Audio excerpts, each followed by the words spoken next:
I'm just ready for it.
Hi, everyone. This is Karen Kowal from All Chicago. Welcome to our first housing provider sharing and problem solving session. We had about 100 people sign up, and right now we have about 50. I'm going to get started because I feel like we have a lot to potentially talk about, and I want to make sure that we can get through everything. You know, there's a lot going on, and I appreciate everyone taking their time out today to be on this in this session. This is kind of new territory for me and a lot of the team, and that we don't usually do sessions where we do sharing and talking. So I hope you'll bear with us. I also want to say that, you know, the overarching goal of this is to share and solve problems. And, you know, this isn't, there's no judgment here. Like, don't feel like we have expectations on you as All Chicago, or we think you should be doing some things a certain way. We do not feel that way at all. We want to learn from you, and we want to understand what's happening so we can better coordinate resources. And we just want to have that information. And like everything is new and a little bit crazy and a little bit changing and a lot changing all the time. So I just want people to keep that in mind as we move forward. So there's a lot more housekeeping this time than maybe other times. I hope everyone can hear me. I've got a lot of staff with me today. Jennifer Fabrini is here, and Elizabeth Perez, and Jonathan Beavis, and Melanie Felt are all here to help with various things. So everyone's on mute right now, and our hope is that we will have points of discussion, and that at those points we will unmute people. And I'll show you how we'll do that on the next slide. If you're called in, so if you're not using your computer audio, please make sure you use *6 to mute your phone and to unmute yourself. If you're having trouble with your computer audio, we always recommend that people phone in. The other thing I wanted to mention, because maybe like myself, some of you have been on some horrendous large conference calls, and if people put us on hold, it really kind of ruins the call for everyone. So if you have to step away or take another call, don't use the hold button. I know you all have fabulous hold music, but it's really hard to conduct the webinar then. And then for the most part, we're going to put questions in the question/chat box. And hopefully you see that on the side of your screen. The other function we're going to use, which we've never used at All Chicago, it's called Raise Your Hand. So you should see on the side of on your computer, if you're on your computer, that there's a little button that looks like a hand. And when you raise your hand, that will be one of the signals that you want to talk. So that's when we're going to unmute you, is if you raise your hand. If you raise your hand because you're on your computer, but you phoned in on your phone, still use raise your hand so we can make sure that everyone gets to talk, and you can just unmute yourself. I just want to check that everyone can do the raise your hand. So if you can all just like click the raise your hand. So it just as a test to make sure everyone can find it. Look at all those hand raised. That's awesome. Those of you who are just phoning in straight up and not using your computer at all, please, we're going to be intentional and have a point in time where we'll let people unmute themselves who are just on the phone, because I don't think you can raise your hand in some other way.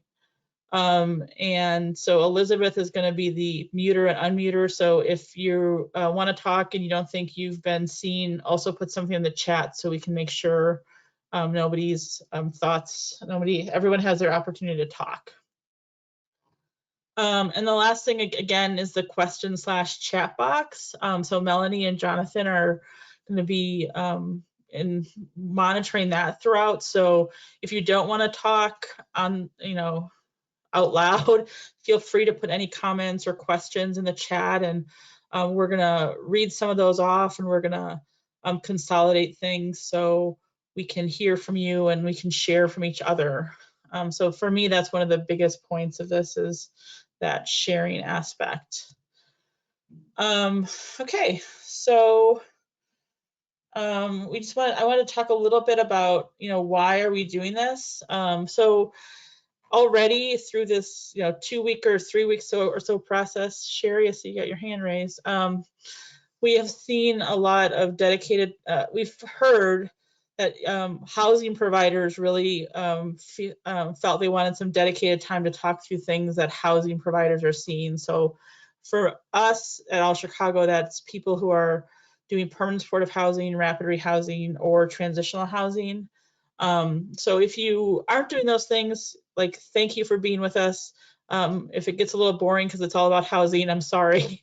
But so that's how we're kind of moving forward. And I think it is important that people have an opportunity to share their questions, some of their strategies, and some of their resources. I've been on calls with providers the last 2 weeks, and some of you are really implementing some great creative ideas that I would encourage you to share with others, and others have questions. And it's, I am not the expert of what's happening on the ground today, but I want to connect you to the people who are. I've collected a few resources to share, and some people on the call today may have other ones to share as well. And then we really feel like this can be an opportunity to work towards solutions and some common understanding of how we can all do things in a unified way through these challenges. So that's kind of the overarching goals. Many of you may have seen, or it may be on your calendar already, that we just went ahead and scheduled 3 of these for this week and the next 2 weeks, so that we have dedicated space already to bring up topics and talk about different things. So we'll get to that as part of our topics for today. So we wanted to start with a little bit of a status check. With 80 some people on the call already, we felt it was a good opportunity to see just high level wise where people are at and what's going on, and kind of have a little bit of data, because we'll use some polls and things like that to get feedback from you all. And then I made this last night before I added another slide, but we released some interim guidance on record keeping, much of which is still applicable, even though HUD released their mega waiver last night. I'm going to talk briefly about the mega waiver today, but I still don't feel like I fully have my head wrapped around it, and neither does our team. So we're not going to dedicate a lot of this hour to that, but we want to hear if we need more time in the near future. The other thing we want to talk to, and we're hearing mixed things in the community, is about housing and the barriers to housing that you're seeing now, and how those may be the same or different than barriers you've had before COVID-19. And then the last thing is a wrap up and talking about our topic for the next session. Okay, so with that, I'm going to get going, unless someone on the team, there's something burning we need to address before we dive in. I'm assuming no, so I'm just going to keep moving forward. So, go ahead. Yes? No, I was saying there are no burning questions right now. Great, thanks, Melanie. Appreciate it. Okay, so let's move on to so we're going to start with a poll, and Jennifer is going to launch that in just a second. And we wanted to get an understanding of whether how you all are providing services. So we're in the 3rd week of working from home at All Chicago. We're 100% remote. Some of you may be mostly remote, but some people may be coming to the office from time to time to do certain things like cutting checks, or if there's an emergency to meet with clients, or you have to go in because you have an environment that is a building, right? And then the 3rd option we have is staff continue to work on site daily. So we'll give everyone about a minute to complete that poll if they can, if they're at their computer.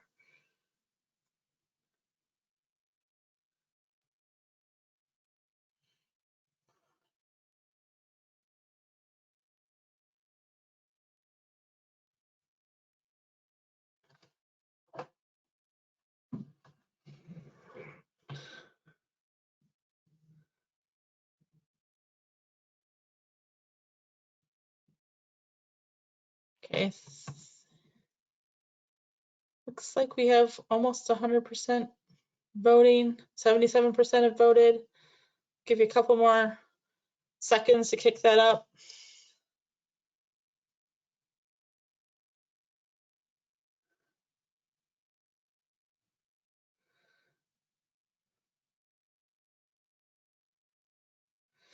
So, whoa, I don't know what happened there. So let's close the poll and look at the results. And as you can see, a lot of you have a mix of working remotely and working on site. I don't know if anyone wants to offer some of their insights of how remote work is working, or how much services you're providing like in person. I think that this also could be because lots of you have lots of different projects that you're working on. If anyone wants to share anything at this point, we'll unmute you lovingly. Or any comments in the chat about working from home? It's a whole new thing, right?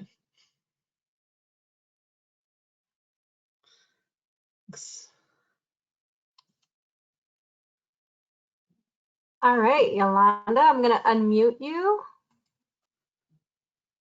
Yolanda, are you there? I am. Are you able to hear me? Yeah. Yes. Hey, Rhonda.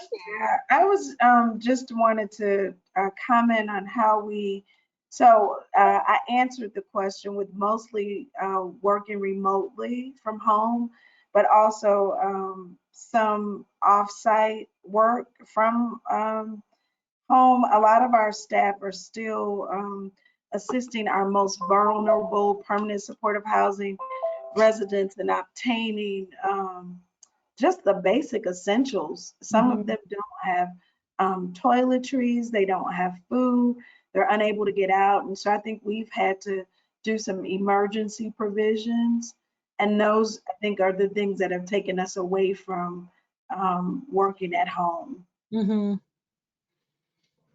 And what kind of precautions, Yolanda, have you put in place for your staff? I mean, I'm sure they're nervous about going out and seeing people and not sure if those individuals have been exposed or what they're doing in their daily lives. Yeah, what we've tried to do is make available all of the protective gear that we have, masks, gloves, wipes. We've asked, particularly for our participants who might not feel comfortable interacting and staff, to make arrangements to leave things at the door. If there are buildings, to leave it at the front desk. And so we've really kind of worked individually with people's levels of comfort and just tried to provide the equipment piece that's needed to feel safe and be safe. That's great. That's great. One of the handouts I want to just note if you look under handouts, there's 4 or 5 things y'all can download. I talked to Pete Tupfer at the AIDS Foundation of Chicago, or the Center for Housing and Health, and he sent along I think the summary of the IDHS notice is some of the guidance they're using when they screen people before they go out to see if they have been exposed to coronavirus. So I thought that was a helpful resource if some of you are thinking like, what questions should we ask people before we go meet someone in person? But that's great advice that you gave, Yolanda. Thank you. I'm going to move on, unless there's another person who wanted to talk, onto the next poll item because it's related to clients and notification. Liz? Okay. Doesn't look like anyone else is raising their hand, but I know we're getting tons of comments through the chat box. So thank you all for sharing those. Great. So maybe we'll do this poll. We'll see if there's any other chat items and go on from there. So the next poll is about notifying participants, right? So things seem to be changing, like not just with how you're delivering services, but also like the governor just extended our stay-at-home order until the end of the month, and how are you notifying and checking in with people? So I just put this question here: how do you notify participants of change in services because of COVID-19? I think Jennifer will be launching that poll. You can pick multiples for this one. So if you're doing lots of different things, phone, contact, and mailing letters and things like that, feel free to put it in there. If you're doing something else, I would feel free to put that in the chat too. If you're doing none of them, again, no, we're just interested in seeing what the breadth of what people are doing is right now. So we'll give people another half minute to pick how they're communicating with participants.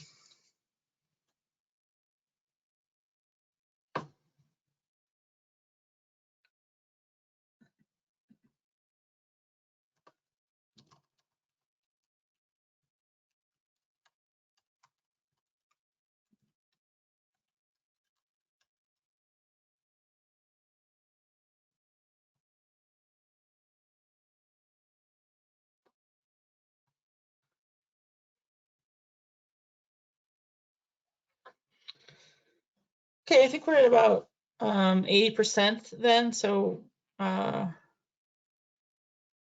Jennifer, whenever you're ready to close it, I think we'll be good. Oh.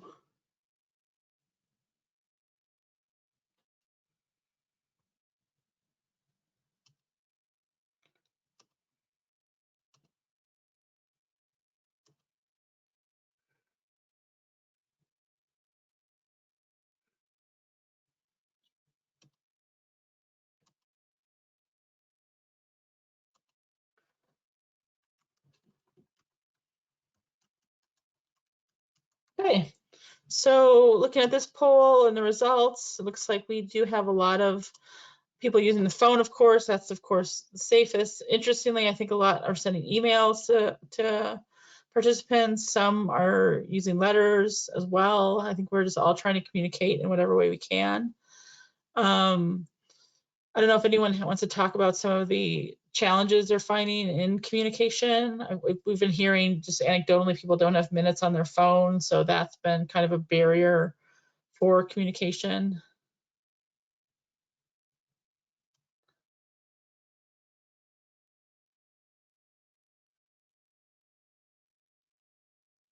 Again, if you want to share your thoughts live with Karen, feel free to raise your hand and we'll unmute you.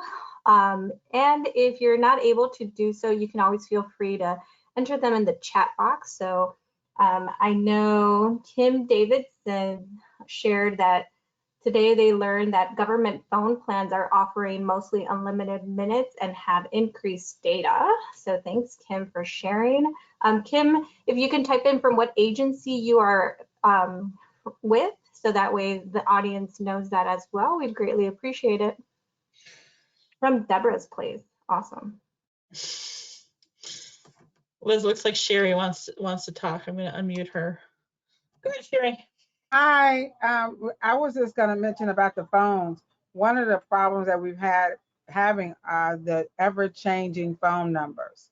Yeah. So with people getting government phones, I've had my case managers make phone calls and people's numbers have changed. So next week, I'm having some staff come in and just kind of do some door knocking on people's doors to see, making sure that they're okay, because there's no other way to contact them. So that's what we're creating for next week, because we have not been able to reach like almost, I mean, I want to say a good 30 to 40% of them phone numbers have changed, or if it's a government phone, maybe it was the end of the month and the minutes went out before that new change. I'm hoping it helps. But that's been the problem we've had. Yeah, I mean, you know, I always recommend to people to try to mail letters too, or slide letters near people's doors if you have access to the building. One of the other documents I put in the handouts is, again, from AIDS Foundation Chicago and Center for Housing and Health. They shared their letter that they sent to residents initially about their services and access and things like that. So that's another resource that I thought was a nice one to share with everyone today. And then Teresa, I'm going to unmute you since this looks like you're have some input too.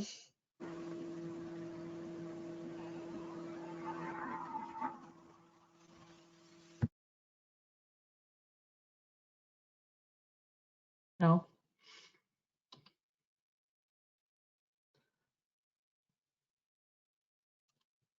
Hey, Karen, Emily Edwards shared that they're trying to avoid home visits as much as possible, but trying to plan some virtual events like game nights and house meeting to engage residents. They also have house managers check in by phone or text at least once a day.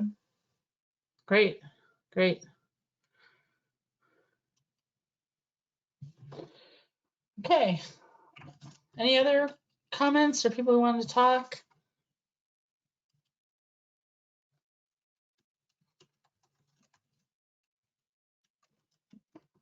Okay. Again, if you have other ideas or thoughts, feel free to put them in the chat/question box. I love how this keeps going, like kicking me out of the presentation. Okay, so I'm going to switch gears a little bit and talk a little bit this is just like not a 30,000 foot, but maybe a 100-foot view of the HUD's regulatory waivers that they released yesterday. So Hopefully everyone was on that, received the email from HUD that HUD did issue waivers. I think there's about 17 of them. And again, it's HUD language, so it's lovely and dense. And I didn't want to spend too much time, but I just want to make people aware of them. So I'm just going to focus on the COC waiver. There's also waivers for HOPWA and ESG.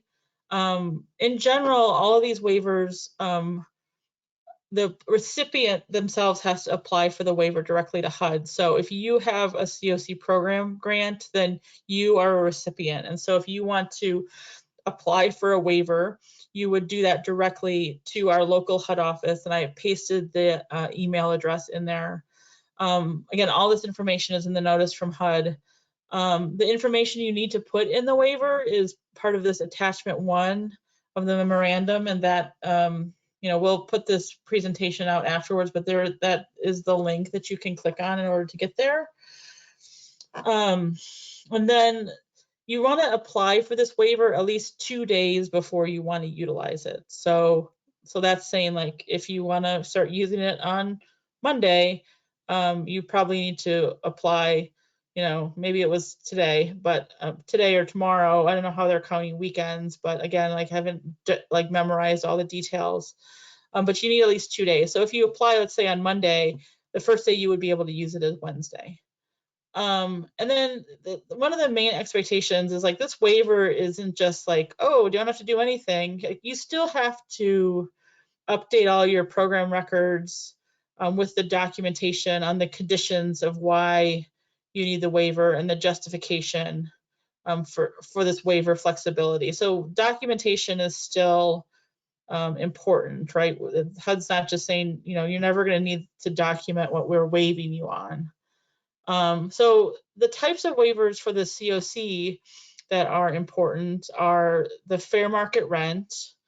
There's one on disability documentation. This is probably the one that is most maybe exciting, and that the super brief is that this allows some self-certification of disability during this period where the waiver is in existence. There's a waiver for housing search and counseling, which seems a little bit more complicated. There's a waiver for case management, for monthly case management for PSH and rapid rehousing. This is Karen talking my opinion. I see this as most beneficial for those of you who might be, your clients may be having an annual assessment or an annual update this month, and it's hard to get out and see them. But there's something to consider, that if there's going to be challenges with paperwork and documentation that people need to sign, you can have a waiver for case management. Another happy waiver, I think, is the housing quality standard. So it's pretty specific, but it can be for the initial or the reinspection. But again, I encourage everyone to read the details of the waiver itself. And I did put the full waiver language in the handouts. So the one that says availability of waivers of CPD grants, that is your, bedtime reading for tonight of how the waivers work. And the last one is the 1-year lease requirement, right? And so this can also be very useful for permanent supportive housing or rapid rehousing or even transitional housing providers, that you can have a lease of at least a month, but it doesn't have to be a full year lease, because there's a lot of instability of where people may be going for a temporary basis and things like that. So those are all exciting things. Again, I didn't want to spend a lot of time because I don't have my head fully wrapped around them. I do see that there's someone with a question, so I'm going to pause and have that person ask their question, though I'm not going to promise I can answer it.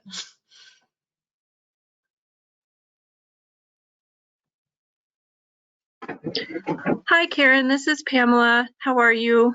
Good.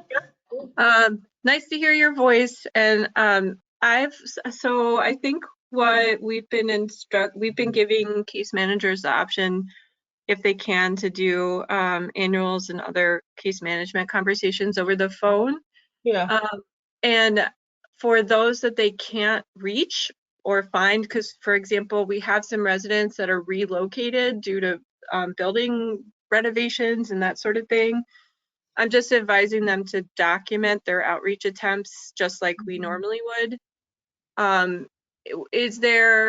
Would you find it reasonable if the case manager can conduct an annual or a case management session over the phone that they write something in the client's signature line, like, full signature provided, or is there? Yeah, I definitely do. And that's a great segue, Pamela, to the next section. Like, I definitely think if you're doing things over the phone, do them over the phone. You can always like put a note of why the document isn't signed and then have the client sign it later.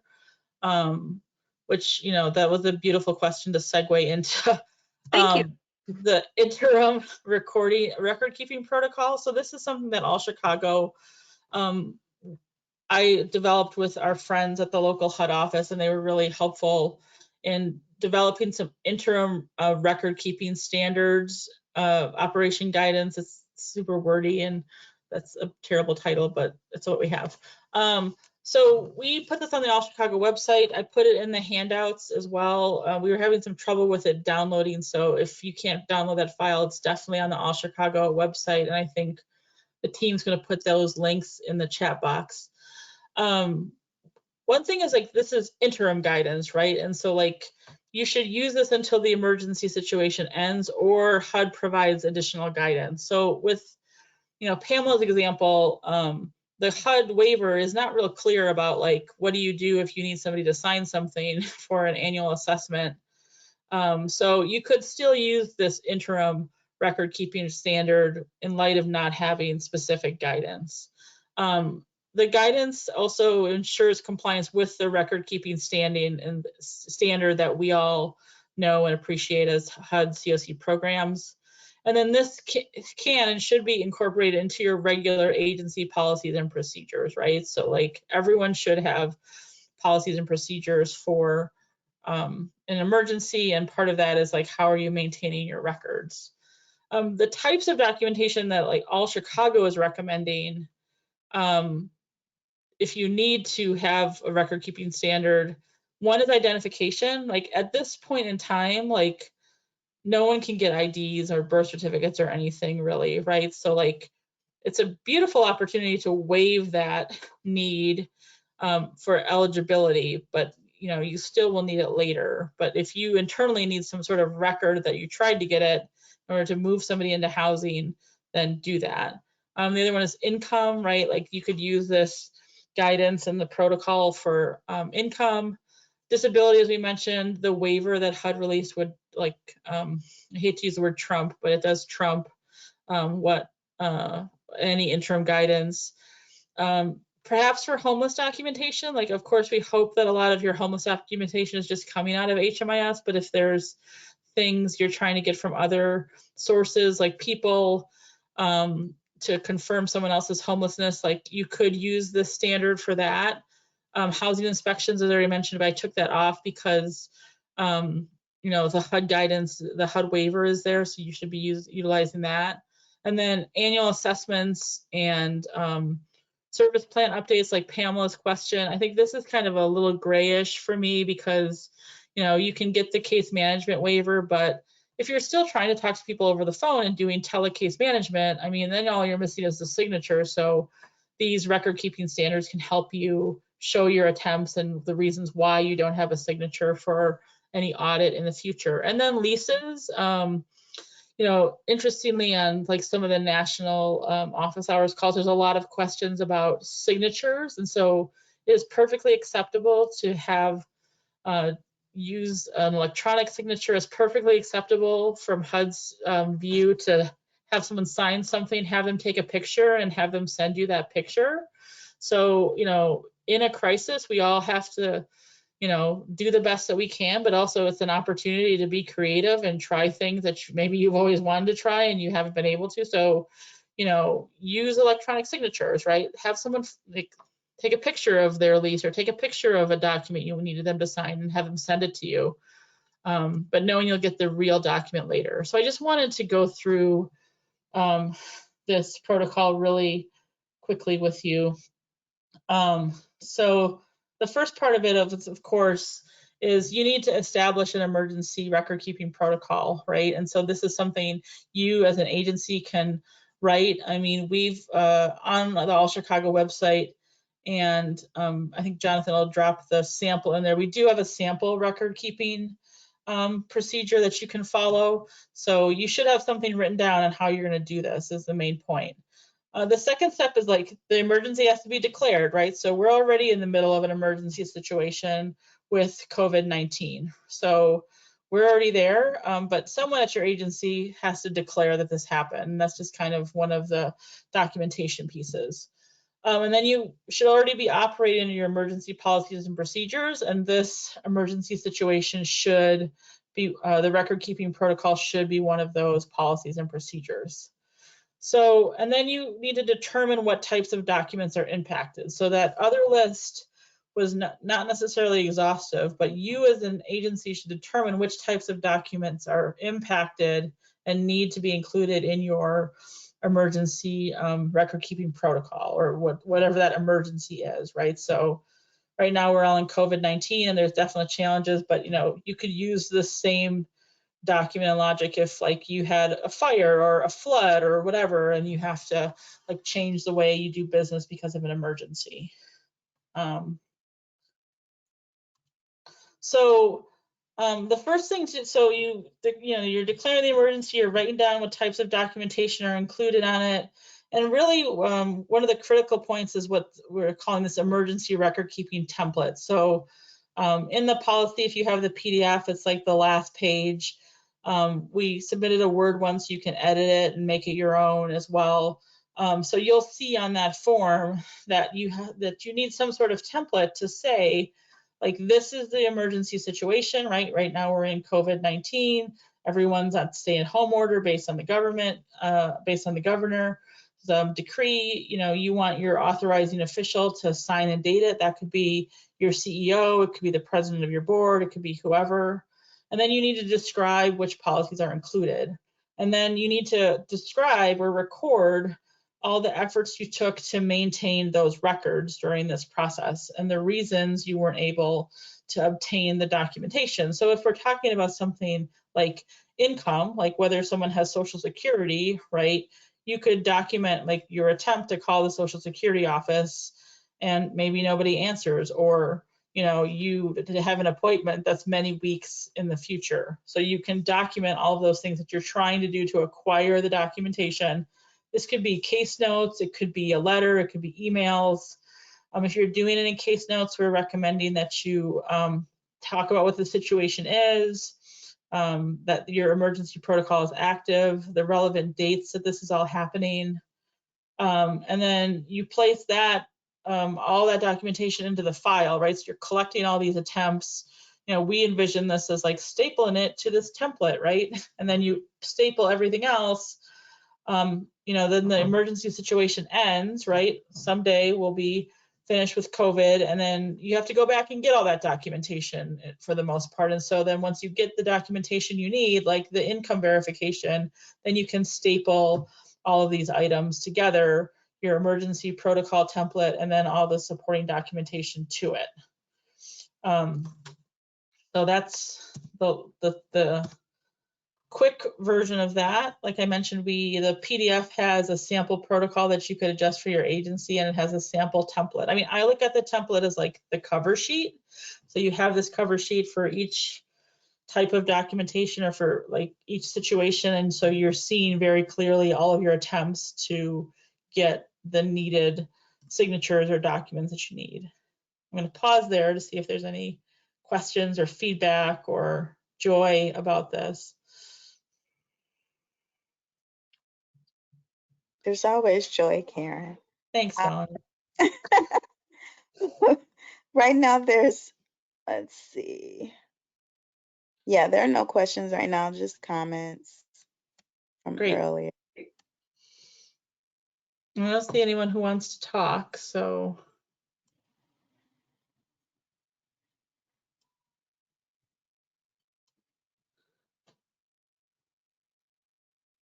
Okay, so I think we're good. Okay, Karen, yeah, go ahead. a question came in.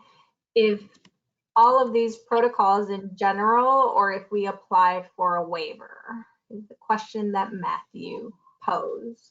Yeah, so I mean, that's one of the things that I know we've been talking about internally, and that I mean, I think that it depends on which of the waivers it is. So when you read, you'll see the disability one, you may not need to keep using like a protocol and a template to record your attempts and things like that, but you may need to for some of the other ones that the waiver is part of. I mean, if something's not part of the waiver, you're free to use this guidance as to create your own policy and procedure.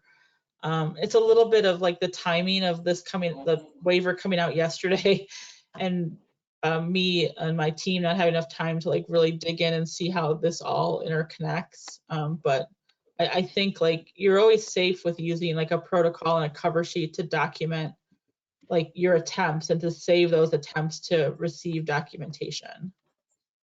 So I feel like that was a non-answer, but I hope that's helpful.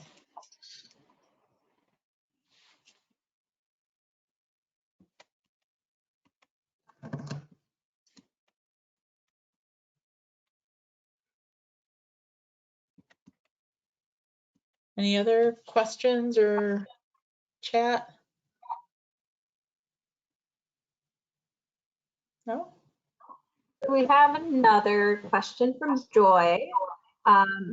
She's inquiring whether the expectation is that eventually we will get the documentation, correct?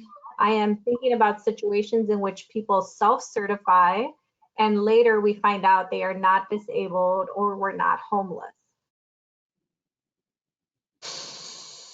So I'm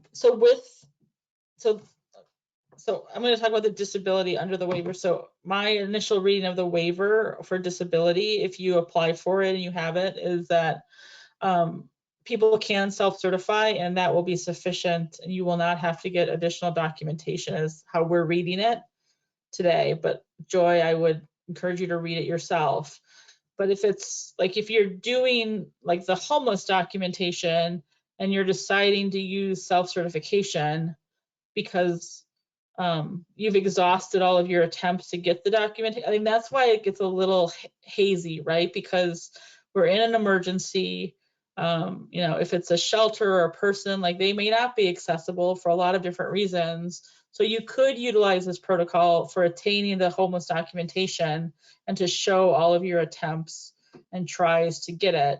Of course, we have 6 months until the time limit to get that homeless documentation. So I think, the runway is a lot longer than for disability. And I see Aaron wants to say something, so I'm going to unmute him, or unmute yourself, Aaron, to give us your feedback. Yeah, so this is Aaron from HUD. The disability documentation waiver means that you do not have to go back after the crisis ends and try to obtain that documentation. For this period, anyone who enters your program and you are utilizing that waiver, if you have notified HUD that you intend to use it, then a self-certification from that client is sufficient.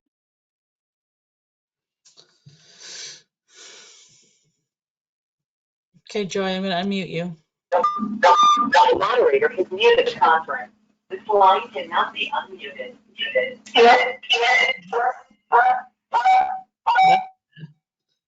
Sorry. Please type. Okay, I'm just gonna go in the chat box. Right.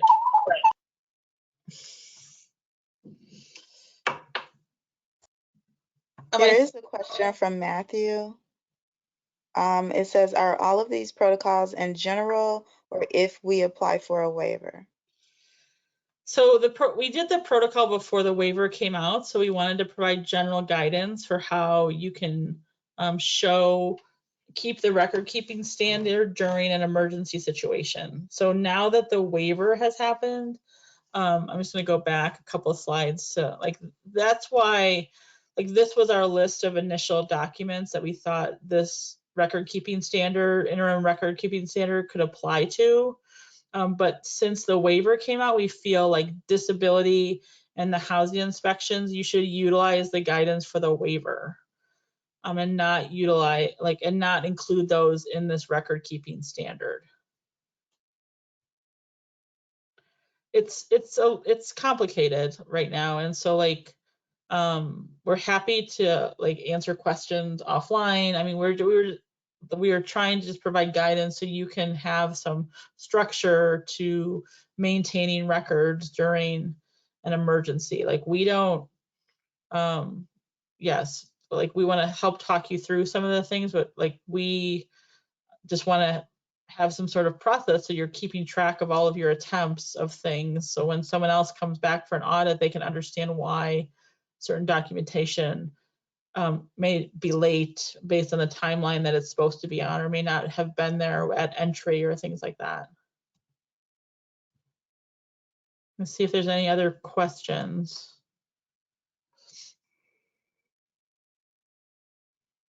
Give it a minute. It's a lot to digest. I mean, Okay, I'm looking for Joy's question. It says, the expectation is that eventually we will get the documentation though, correct? I'm thinking about situations in which people self-certify. Okay, that was just answered. And the reason I asked about the homeless documentation is because we just got a match through CES. We called the homeless provider to get documentation and could not, because outreach workers at that agency were not going out at the time due to COVID. I'm yeah. really wondering how they will be able to confirm this at a later date if they cannot go out now. This could be an offline question as well for sake of time. Yeah, I mean, I think, Joy, first, like that's a situation that you would want to have a record keeping standard like this for the homeless documentation, and you would document and say, I called this outreach provider to verify homelessness. They were unable to do that because they were not making in-person visits because of COVID. I mean, I would assume they have records of that client being homeless, you know, outside of this period, if because that person's chronic and hopefully they were working with them for a long time. But like that's kind of the gist of it. It's like you could document, oh, I reached out to this agency, they're not providing documentation at this time, so I'm going to plan to reach out again when things like settle down. But definitely we can talk about it offline. But that's exactly the kind of situation of like somebody's closed and can't help you get it, but when they open, you want to go back and try to get it from them, because hopefully they have records of this person's homeless experience.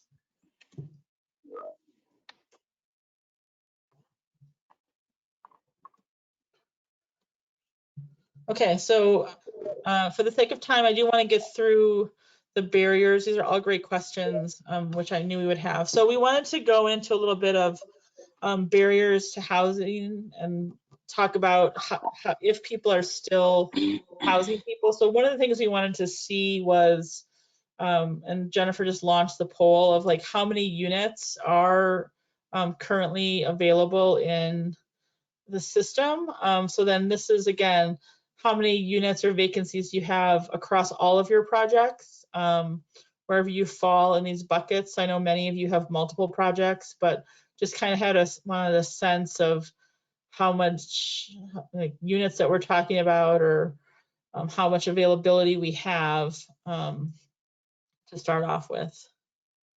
So we see we'll give people a minute for that. And thanks, Liz, for the time check, by the way.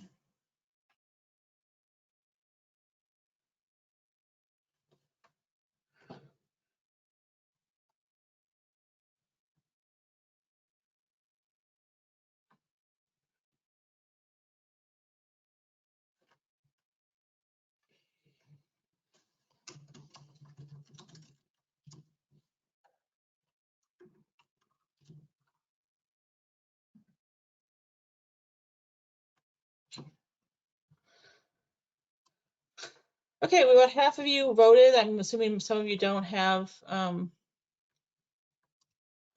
units, but it does seem that some of you just have a few units, some of you have a number of units available. This was really just understanding, so we can look at it later, what the availability is in the system right now. The next one is, are you housing these new participants? So are you still moving people into housing? Again, like, we understand there's lots of challenges right now, but we just wanted to see how that's going. So like, yes, we're still trying to move in, we're still trying to find units, but there are new challenges and significant barriers. No, we're not sure we can do this without an in-person meeting, or no, we don't want to expose others to COVID, whether it's in our office, in our building, or whatever. And then if you have other reasons why you're not housing people, we're real interested in those as well.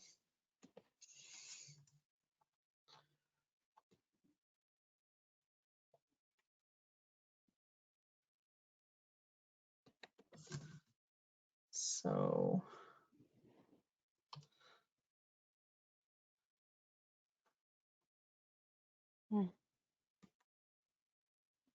we'll give people some,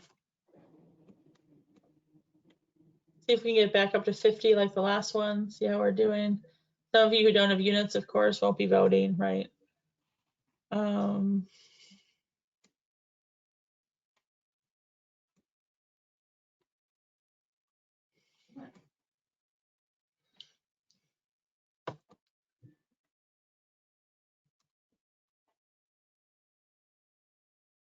Okay, well, it looks like a lot of you are still housing people, so there are a lot of new challenges and new barriers. Melanie and Jonathan, were there any other reasons why people aren't housing people besides the ones we kind of listed? A lot of you, some of you are concerned about exposure, which is rightfully so. Well, there's nothing on the chat about that. Okay. I just see something. Actually, there is a comment. We have scattered site housing, so I know they are trying to avoid home visits if possible. That's Okay. from Matthew Lucas. Laura Bass says, we have scattered site staff working mostly remote, but project-based staff coming in on a limited basis. We are meeting with residents in person for essential needs only, such as people who are in the process of getting housed or moving. Okay, great. Thanks, Laura. Thanks, Matthew. Okay, so we wanted to just like hone in on what some of those barriers are. So this is going to be two polls that we'll do, one right after the other. So if Jennifer, if you want to launch the next one, it's like we really want to understand what the barriers are right now, and have a little bit of chat if we have time to see if they're different than they were before. So finding participants, obtaining ID, getting documentation, and meeting people in person are the barriers for right now for the first round, and then we'll pick another one for the second round.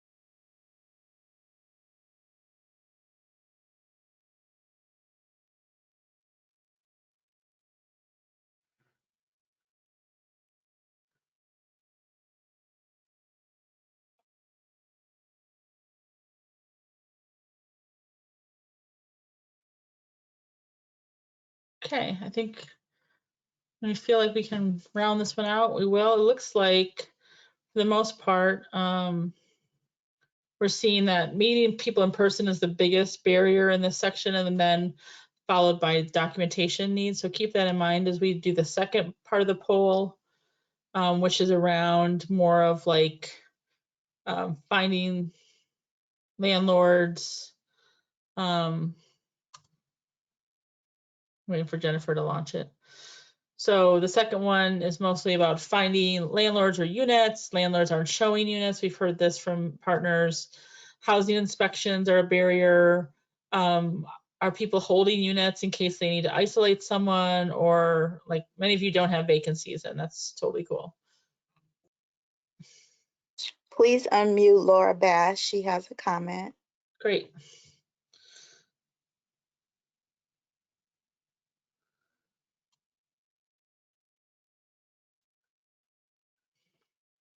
I'm trying to find Laura. Can you raise your hand, Laura? Are you? All right, found you, Laura. Hi, sorry, I raised my hand a while ago, but I was just going to say the landlord thing that we've just experienced, that landlords are not as responsive and are not available to show units. Great. Yeah, it looks like that's the predominant reason why people are having struggles with finding landlords who want to show units and want to fill their units. Karen, Pamela Yeah. also has a comment she'd want to share, so I'm going to go ahead and unmute Pamela. Yep. Great. Hi. We, as a larger provider that uses a third-party compliance company, which I think, I don't want to speak for them, but I think like Catholic Charities and maybe some others are in the same boat. We don't have any precedent for moving people in and getting their applications approved by the third party without all the documentation. And so that is kind of, it's just another challenge because we just don't have any precedent for it. So we're not sure how to handle that. Yeah, I think that's a great kind of like parking lot item to talk about with the compliance piece. Okay. I mean, you guys are so great about already segueing into the next part. So clearly landlord identification, Melanie, I hope you're hearing that loud and clear, but we did want to like take a few minutes to chat. We have 7 minutes left about like barriers and how you all think we could house participants faster, right? Because I think, there's always a desire to house people quickly, but I think when we're in the midst of this health crisis, to move people to someplace safe as quickly as possible certainly is imperative, especially if we know they're on the path to a permanent unit. So I just wanted to kind of open it up for either comments in the chat or people talking about what recommendations, or if you want to talk about barriers, that's great too, how we could, as a system, house people faster. Hey, Karen, Melanie. Go. Go ahead, Melanie. Sure.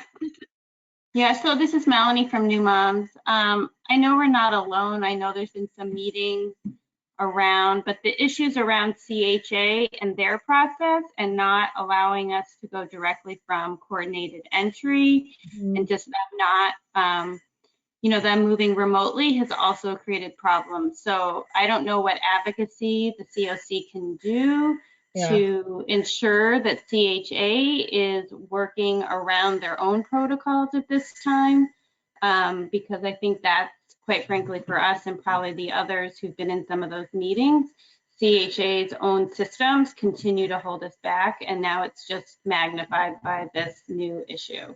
Great.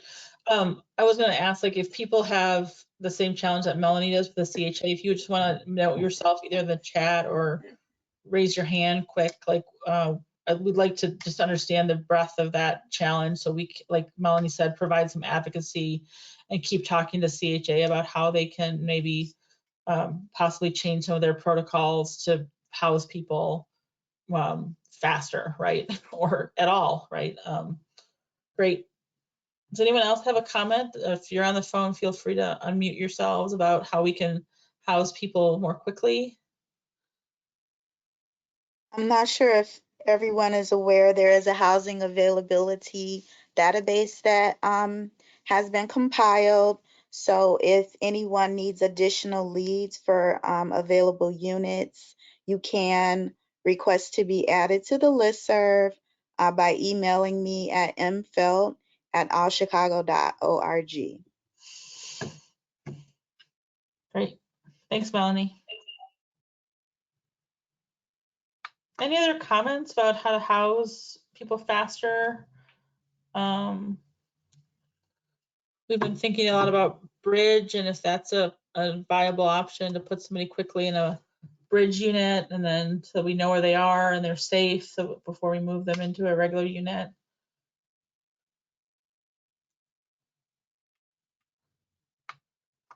No comments. Okay. Up. Pamela, go ahead, Pamela. Hi, sorry, it's always me. I think that I really appreciate All Chicago's persistence and advocacy and leadership in working with providers at the highest level of leadership. I think that's essential because I think I don't foresee rapid change without that. So I really appreciate whatever All Chicago is able to do or other interested parties with working with providers at a high level of leadership to clarify, creative strategies for changing processes safely. And yeah, so I really think that that is going to be most effective. Great, thanks. And then Avi, I'm gonna unmute you. Hi, everyone. Hi, Avi. Hi. I just wanted to follow up on the idea of bridge units. I think, and also to piggyback on what was just said, I think that historically we haven't utilized bridge units very much because there's so much involved in getting someone into a bridge unit that it usually takes like 2 weeks to get somebody into one, and we can typically house people faster than that.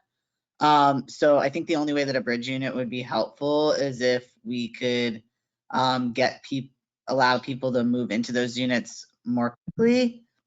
And then I think the other thing that we've been doing at Chicago House is just utilizing the landlords that we have the best relationships with, and then having a conversation with clients. Usually we always want to give clients as much choice as possible in the housing search process, but just kind of having very realistic conversations with clients about where things are at and in terms of COVID and exposure, and just kind of expediting and trying to work with folks about kind of limiting housing choice a little bit more than we would ever want to do under normal circumstances. Yeah, that's a great point. I also think and that the waiver from HUD could be helpful with not having to sign a year lease and doing at least a month. That might help with like someone going into a place temporarily and then being able to find, when things settle down, the place, their more permanent location. So thanks, Avi, for that comment. I appreciate it.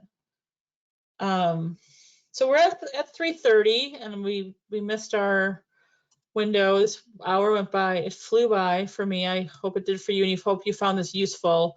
I'd love to start a little bit more next week again with barriers and let you guys have some time to keep thinking about that. Topics for next time, I think we've had some people interested in tele or virtual case management, and I know some of you were on a call with org training with org code this week, and if you were, please let us know if you were willing to share some of the lessons you've learned and things you've done. I know some providers have gone 100% virtual with their case management and have things to share, and we'll bring them in. But if there's other topics you're interested, feel free to put them in the chat. If you're interested in helping us facilitate this section, this session, like it's always better when providers are helping us, as you all are the experts. We just defer to you to learn and help other people learn from you. We're planned to go next week. I don't know if when you signed up for this one, if they gave you invites for all three of them, but we'll resend the link out to everyone who is here. But we really want to make this the most useful for you. I hope it was useful. If you have comments, again, please either email us or send something to me or to Torlin so we can keep this being a great session for everyone.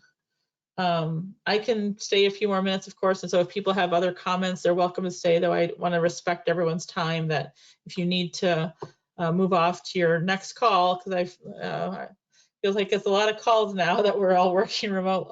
Many of us are working only remotely. But if people have other comments or they want to put things in the chat, we'll leave this open for a few more minutes. for those. Azalea has a question. Great. Can the waiver be used to match a rapid rehousing household to bridge? I have to look back and read that, Azalea. I'm not sure. The one thing I forgot to mention in all of my talking, like, do people want to do would people want a Q&A about the HUD waiver to get your questions answered? I know we didn't give you all a lot of time today. If you're interested in that, just feel to raise your hand, and then we'll just see if there's a lot of people who would love to do a Q&A about the waiver. Oh, look at that, everyone. People do want a Q&A about that. Okay, so we'll try to get that done as soon as possible.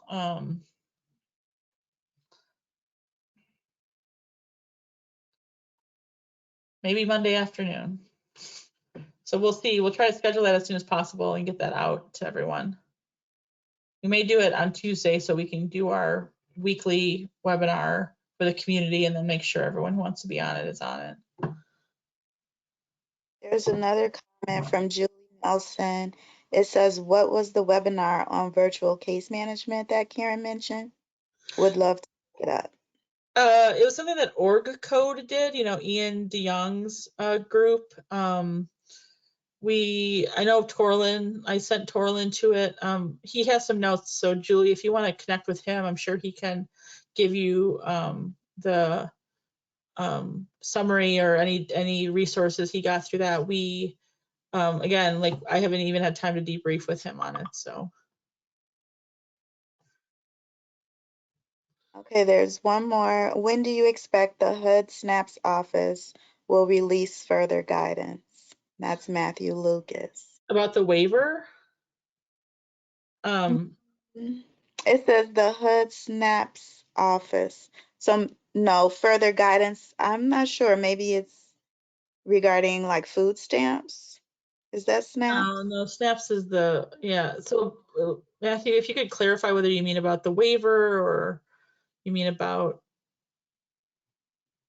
there's many things going around. I just want to be clear before we answer.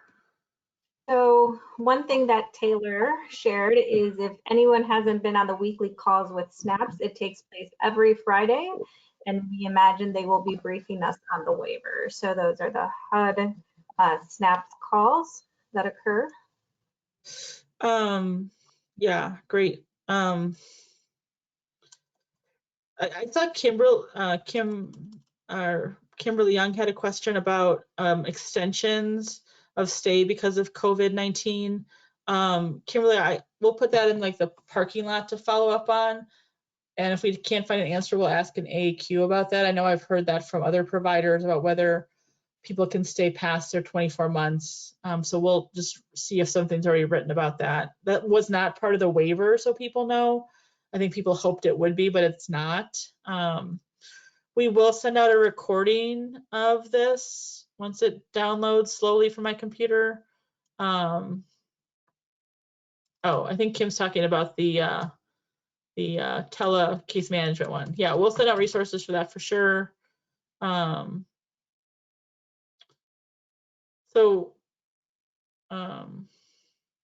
Matthew, what type of guidance are you looking for? And feel free to unmute yourself if you just want to talk.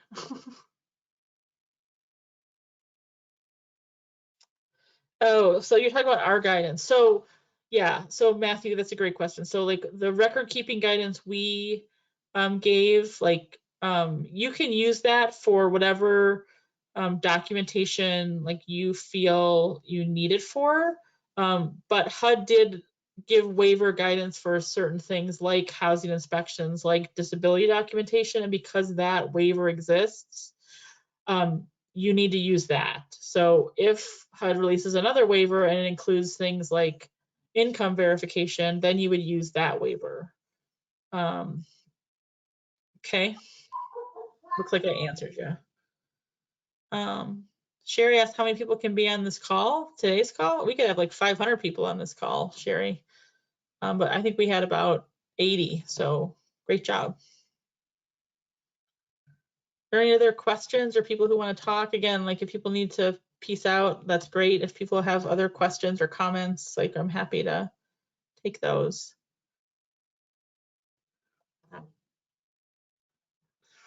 Okay.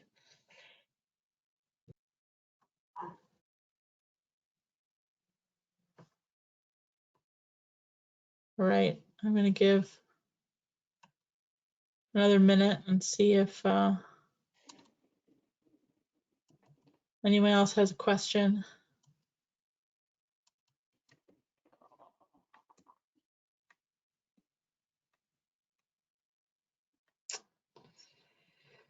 So, Lucia, maybe if you could email us that question, because it's about funding, you can email me or just email COC programs@allchicago. Hey, Karen, Melanie has a question, so I'm gonna go ahead and unmute you, Melanie. Hi, Melanie. Hey, Karen. Hi, it's Melanie again from New Moms. I just wanted to get clarity. It sounds like Kimberly asked about waivers for move-outs. You said that we don't have guidance from HUD, but I had heard that there may be some guidance. But I guess my bigger thing is, what can we as a COC do to advocate for sort of a moratorium on exits and also align that with DFSS so that we are pretty consistent and do it in the most low barrier way possible for all providers, because a lot of times those waivers also have a high documentation burden. So I'm just wondering what we can do, but also just to get clarity about what you had said to Kimberly's question about your understanding. Yeah, I mean, my understanding for transitional housing is you're always able to ask to extend individual clients. And I would say that, and that you need to do through your HUD CPD rep. You know, how that affects your other funding that you're blending together, I don't know. But like so Kim's question sounded like more like, will there be a waiver for, you know, because of COVID? And we haven't seen that yet, but but HUD has asked like COC leads like All Chicago that if we hear questions like that, they want us to like send it to them through the AAQ process so they understand the needs of people. As far as DFSS, like if you all are seeing the need to extend past 24 months, like I think like let's ask the city about that. I mean, they're in a crisis, we're in a crisis. You know, so like it's the right. I gets us a little hairy, I think. And so a couple of us are on the call. We've all had these conversations. I think what would just be helpful, instead of us all individually as agencies having to do lots of different things, having a very consistent plan. I mean, some of us have talked offline about that. So I think that's just what I'm more curious. I know we can all individually as agencies do that, but that's also a lot of capacity where we're also trying to manage other things. And I think we all know we don't want to move people out right now if there's no place for people to go, right? This is probably the best place for people to be. So we're not going to move anyone out. But again, it's just a lot of capacity to focus on things that potentially doesn't need to be so complicated. But yes, I know we can do individual ones. It's just a very burdensome process because you then have to do monthly updates. Again, we're all dealing with other things. Can we get some, you know, grace during this would be much easier than doing it all individually. Yeah, so I think if we have to, we have to. We'll do what we need to do to keep people housed, absolutely. But I think it would be nice if large funding systems could lighten the burden for providers at this time. Yeah, and I think so. I can make the promise that, well, Elizabeth and I will send that AAQ about extending TH during COVID to the AAQ at HUD, so they're aware that this is a concern with our youth TH providers. Kimberly also wrote that your HUD rep said they're able to extend as long as we don't have a problem with that. I was like, I don't have a problem with that. If you feel someone needs to stay because they're not ready to move out of TH and there's nowhere to go because of COVID-19, like, God bless. If you need me to write something, Kimberly, just let me know. But Melanie, Elizabeth and I will regroup, and we'll get the right people. We'll get you all together and see if we can figure out. We can just send a letter to DFSS or something about extending them. I don't know what other funding sources you think that needs to go to. Well, I think those two, we've done some conversations with IDHS, so we know that gets complicated. I think so far IDHS has been okay. They're sort of trying to figure out their own process, Yeah. but we just need to quote, keep them in the loop. But those are the three buckets that we all blend and braid from. Yeah. Yeah, let's get a call maybe early next week and figure out like if it's a letter or what we need to do to see if we can get some sort of extension globally. I don't know if for HUD COC they'll do that, but I can talk to Aaron and Taylor, our people that work with us at the Chicago level, and see what their thoughts are about it. And then AAQ will let people know nationally that this is an issue, so that's always helpful. It could be helpful. I don't say it's not always helpful. That's a lie. Okay. Any other thoughts or questions that I've missed?